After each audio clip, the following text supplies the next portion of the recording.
All right, we're live. Welcome, everyone. Welcome to another Power Lunch with 51 Insights today with Massimo from Solaya. Massimo, welcome to the show. Thanks so much, Mark, for having me. I'm very excited to be here with you today. Yeah, likewise, excited to have you here today.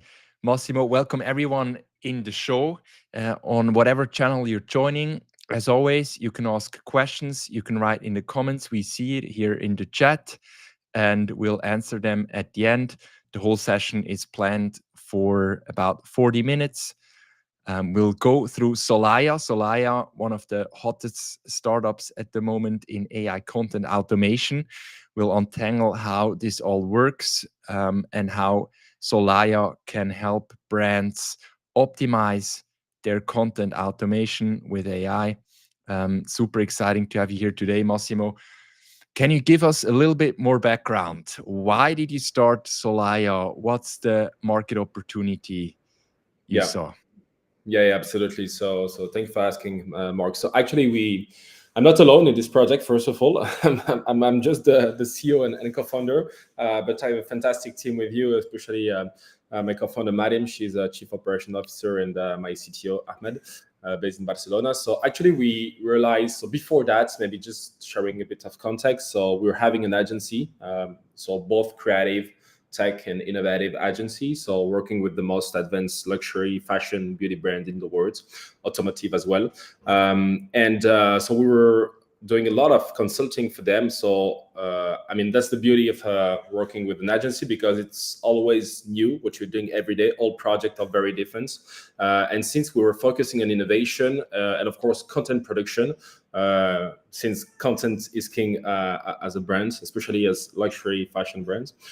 So we were exploring a lot of things regarding, of course, generative AI, 3D, etc., and how AI could help brands to produce better contents more rapidly, but still highly qualitative, actually, and how especially you could, as a brand, scale your content production supply chain.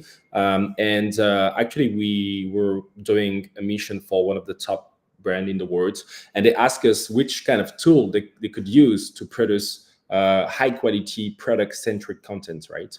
And actually, we did like a very large benchmark, in order to understand which kind of product they could, we could recommend them. And of course, we have like fantastic tools today, such as Midjourney, DALI, etc.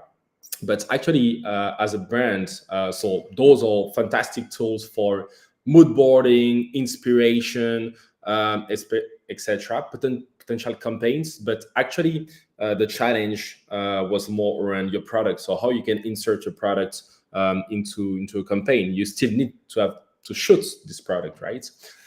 So that's the reason why we realized there is a fantastic opportunity, right, in this landscape, and it's a huge market, because each brand in the world have to produce, high quality content, both on e-commerce, social media, campaigns, etc., etc. So this is the main reason why we decided to launch Solaya, actually. When you talk about content, what content are you referring to? Yeah. So in terms of content, so as mentioned before, there is a lot of types of content, right? First of all, I think what is important, and since e-commerce is still growing quite rapidly, still, e-commerce content, which mean pack shots, also like putting some clauses or accessories in models or avatars, right? So I'm talking especially like e-commerce, as well as social media and campaign. So those are, let's say, the main focus we are, experimenting. That includes photos, video, etc. So that are the main things we're exploring at Solaya. Mhm. So you said you've worked with a lot of top brands in the world. You saw how they do content production today or previously. Yeah. How did that look like, and what was the kind of the big gap you see if you Yeah. combine that with the capabilities of AI today? Yeah, no, absolutely. I think the context is quite, I would like to say, quite unique now, because especially if we take like the world of luxury, which is a word, an ecosystem I know quite well. And the context is now the luxury markets, especially, is going a bit down, right? For many different reasons, for macroeconomic reason, because there is also a trend around luxury fatigue, right? And how, as a brand, you can stay culturally relevant and highly desirable. Those are the, from my point of view, the main, let's say, challenges as a brand. And no, going back on your question, I think the main challenge for brand is always producing a high level content. In general, again, for many different social media campaign, etc. So, what was exactly your question, Mark? Again, please. What was the gap you noticed with how brands used to produce content Oh yeah, before AI and with AI? What was the big yeah. shift that you saw? That's an interesting question. I think, to be honest, brands, most of the brands we're discussing with, they're still exploring, right? They are more in a, let's say, a position of, experimenting through proof of concepts, pilot projects, how, they can, of course, leverage AI or generative AI for the content production supply chain, right? But to maybe sharing with you an interesting example. So I was in New York City last week. I was discussing with the global chief marketing officer of Campari, which is one of the top 10 most important wine and spirit group in the world. And she told me they decided to, with generative AI, to completely imagine, new products, right? So which means packaging, brand positioning, etc., etc. So all things, in order to launch a new product, right? And she told me at 70% around, we were able, to create something from scratch, completely new and very interesting. Why 70%? Because there is still, 30, 40%, that, AI, most of the time, there is a lack of, I don't want to say creativity, but maybe, but this human touch, this craftsmanship that makes these products, different and exciting, because let's do not forget that AI, if you take both ChatGPT or Midjourney, they're scrapping all contents they have online, images or on YouTube, video on YouTube or Google Images, etc. So it's a blend at the end. So it's not really new actually. You're just like mixing different things all together, right? But this human touch at the end, I think if personally I have to remember one thing, this human touch is still very important, which means creativity will stay for long, for sure. Now, how generative AI can help? Of course, generative AI can help, but not for everything, not the entire contents production supply chain. Yeah. Speaking about content production supply chain, if before we jump deeper into Solaya itself and the solution you're building, Yeah. let's explain it a little bit more to our listeners. When you talk about content production supply chain, how does that supply chain look like? What are the Yeah. different parts of the chain? Yeah, that's a good question. So actually, content production supply chain is a term that's englobe, let's say, all content production. Again, with social media production, I mean, brands are spending a lot of money, of course, on content production on their social media, which mean Instagram, TikTok, etc., etc. Then we have the e-commerce, so all photos, etc. That's the pack shots. You have like with the white background, just the products, but in different position. Also the products that people, which mean models, are wearing. So more live, for example, so you can see how the fitting of the clauses, for example, and then campaigns done by creative, artistic director, etc. So the campaigns you can see on the billboard, etc. So this and much more. I'm just like trying to be like synthetic, but those are the main, let's say, things regarding content production supply chain. And brands are spending a lot of money into this content production supply chain. So this is where I think Solaya is trying to help, actually. Yeah.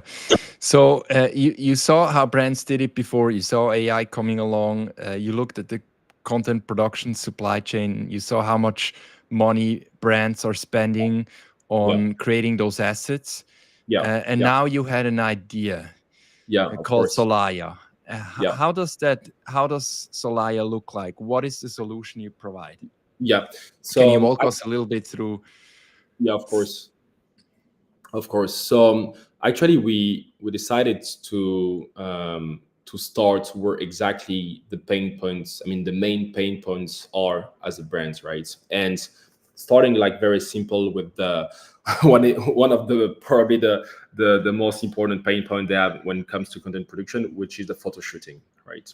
Because when it comes to photo shooting as a brand, you have like a lot of agencies to manage.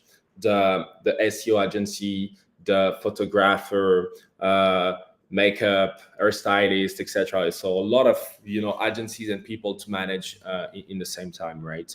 And so we decided to start with e-commerce packshot because they're spending a lot of money into this, let's say, thing. But at the end, the added value is not so high, because there is not so much creativity compared to campaigns, for example, right? So we decided to imagine, how we could reproduce,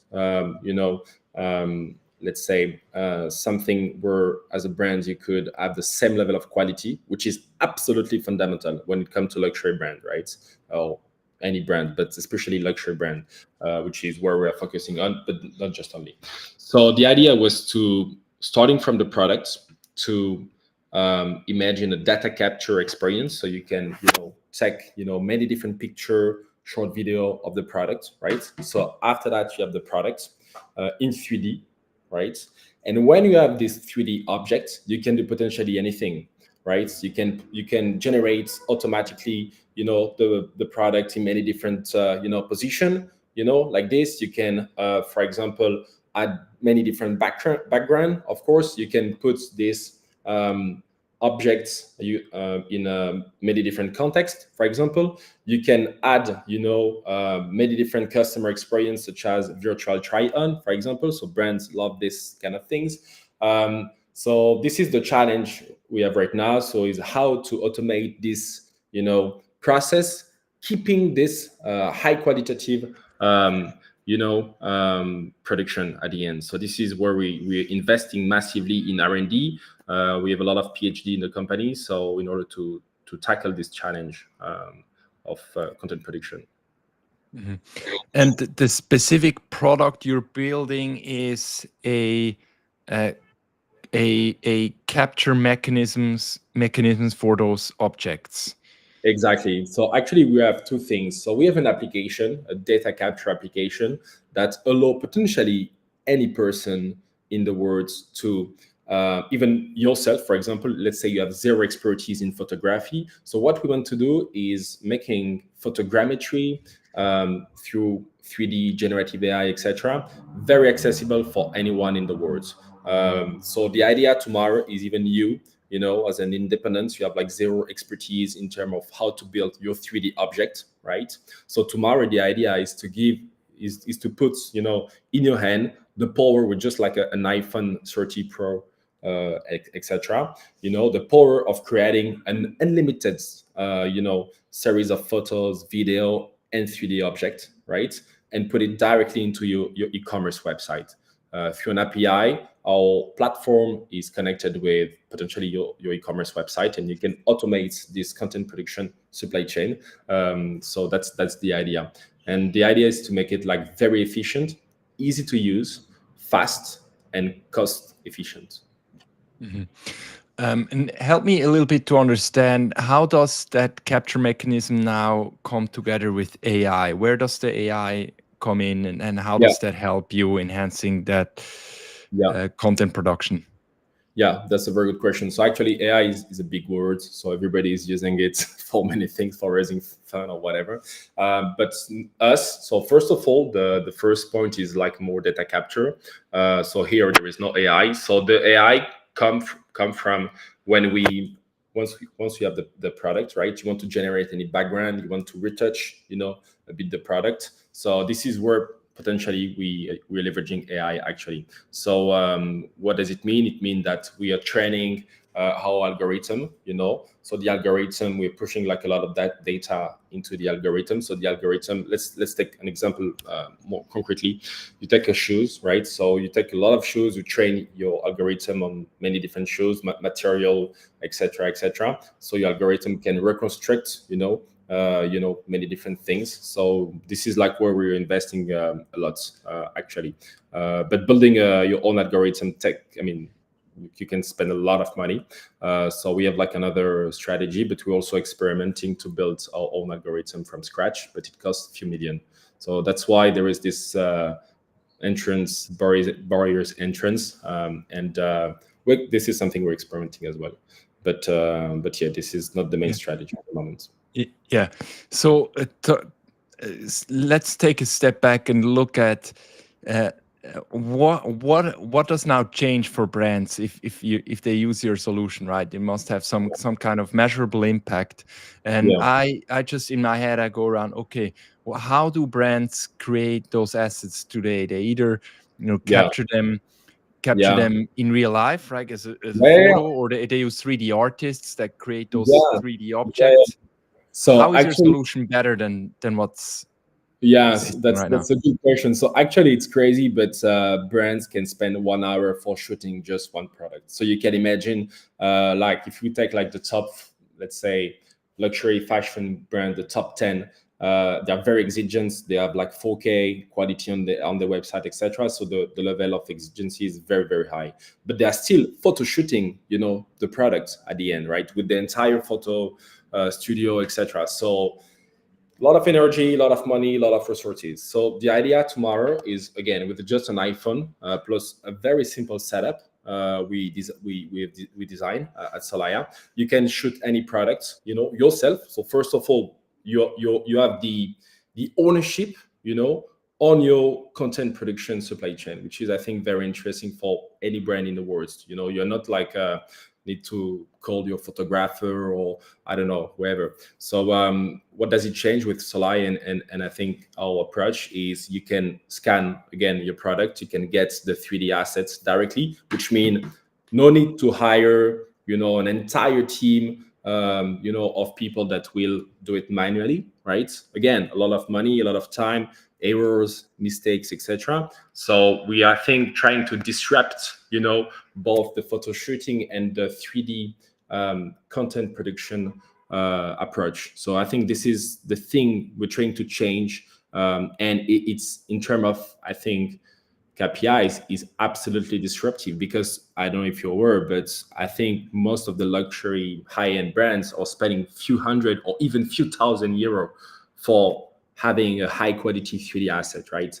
And us tomorrow, it will cost, I don't know exactly, but maybe few euros in a few months. Actually, once the technology will be more and more mature, we'll be able to automate, this process. Now it's a bit more expensive, but we'll cut the cost by probably seven, eight, maybe more. So starting with photos, right, but 3D asset as well, because they're spending a lot of money on 3D for sure. Mhm.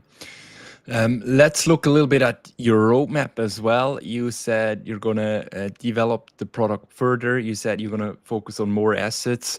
What Yeah. do you have in store for those brands over the next months? Where do you want to go and take this? Yeah.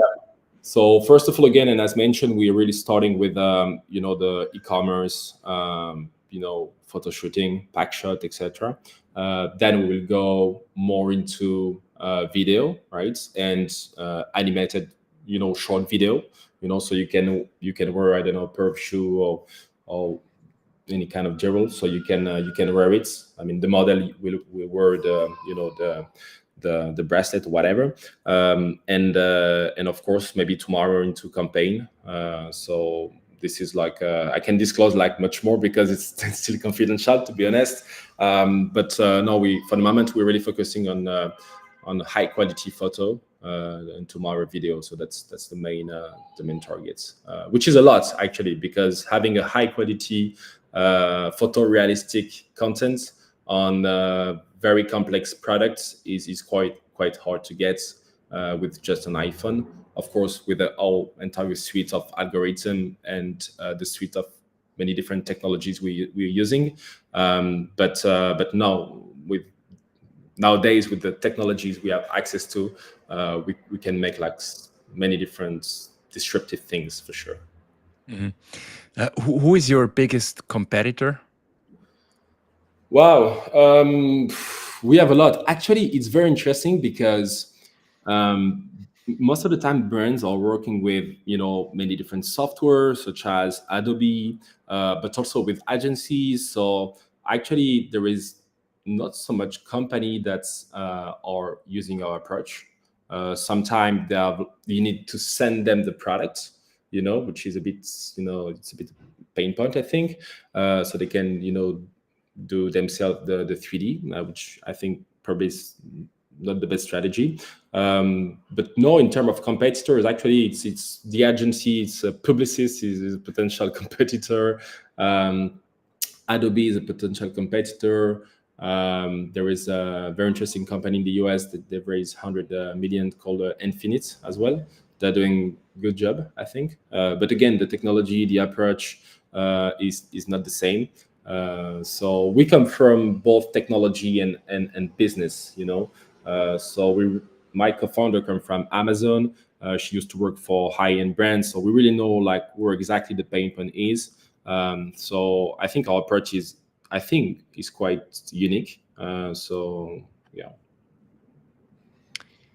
All right. We also have a question from the audience yeah, from Jean Christophe. For any product category, would you include luxury products too? yeah. That's a good question. So actually, we're starting with a rigid product. When it comes to 3D reconstruction, rigid products are more easier to do. So more shoes and bags, these kind of things, right? And tomorrow we'll go into more complex, products such as fashion, much more challenging. Okay. Mark Feeling also commented 3D objects for anatomy and education in the metaverse. 3D Okay. objects, anatomy, and education in the metaverse. Yeah, Yeah. actually 3D is everywhere. So I mean, what we're doing, we're starting with physical products. This is the only thing at the moment that is important for us, is starting with a product you have, and you want to have like a series of an unlimited numbers of photos, video, and 3D assets. So this is what we're focusing on at the moment. All right. Perfect. Um, Massimo, before we end this session, I also want to ask you another question. If you were in an elevator right now Yeah. with one of those big brands and you had 30 seconds to pitch them Solaya, what would you tell them? That's a good question. So again, as a brand, you are spending a lot of money, energy, time as a brand to produce your entire content. At Solaya, we can cut up to 80% of this content of this price. Sorry, in order to produce this content and still without sacrificing the quality, which is absolutely important for you as a brand. And you have the ownership of the solution. So as a brand, you can manage yourself, your content production supply chain. Yeah. All right, that's great. So, in summary, you make it massively easier to produce content for brands Yeah. through various technologies. Yeah. Massimo, thanks a lot for coming to the show and explaining us what you do at Solaya. Where can people find out more about you and the company? Yeah, so actually we'll have a new website in a few weeks. They can reach out on my LinkedIn. I'm trying to be very active on LinkedIn, so I will be happy to answer, and to jump on some calls if needed with a person that are curious or want to understand a bit more about the solution. So we are still a bit in stealth mode, so we're not sharing a lot of information at the moment, but happy to in one-to-one to share more. Perfect. Massimo Moretti on LinkedIn. And here on the top left, you also see their LinkedIn page. Massimo, thanks a lot for coming on the show. This was great. I wish you all the best in building up Solaya, and I'm looking forward to see more of you and the company. Yeah. Thanks And so yeah, that's it. so much. Thanks a Thanks. lot, everyone who joined online. We'll see us next week. Follow us, retweet, like, share this. It helps us keep it going. And thanks for tuning in. Thanks Talk everyone. soon. Thanks. Ciao.